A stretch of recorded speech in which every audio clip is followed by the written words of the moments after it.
ஒரு மண்டல விரதம் இருந்து ஆண்கள் மாலை அணிவித்து அதற்கான கலருடை அணிந்து தன்னை வேறுபடுத்தி காட்டுவார்கள். ஆனால் எந்த மாலையும் அணியாமல் வீட்டிலிருந்தே இவர் மீண்டும் இருமுடியோடு இல்லத்திற்கு திரும்பி அந்த அரிசி அந்த நெய்யை வைத்து வணங்கக்கூடிய வகையில் இவளும் ஒரு மண்டலம் விரதம் இருக்கிறாளே, அவள்தான் பராசக்தியினுடைய வடிவம். ஆனால் இப்படி பேசப்பட்ட ஆண் பெண்ணினுடைய பக்தியில் சங்க இலக்கியத்திலிருந்து இந்த காலம் வரை கற்பு நெறி என்று சொல்ல வந்தால், கற்பு நெறி என்று சொல்ல வந்தால் ஆணுக்கு ஒரு கற்பையும் பெண்ணுக்கு ஒரு கற்பையும் தமிழ் சமூகம் சொல்லி வந்திருக்கிறது.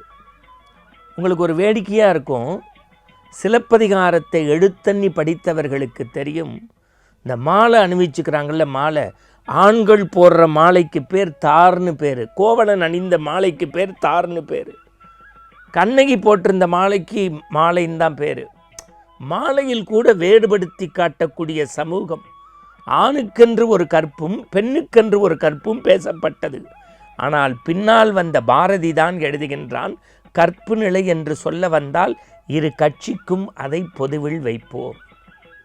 ஆண் பெண்ணினுடைய ஒழுக்கம் இருக்கிறதே அது சமம்தான், தராசு தட்டில் வைத்து எடை போடக்கூடாதுன்னு பிற்காலத்தில் பாரதி பராசக்தியின் மைந்தன் சொன்னாலும் கூட முதலில் ஒழுக்க நெறி என்றால் இருவருக்கும் பொருந்தும் என்பதை இந்த மண்ணில் மகத்தான சொன்ன கவிஞன் கவி சக்கரவர்த்தி கம்பநாட்டாழ்வார்.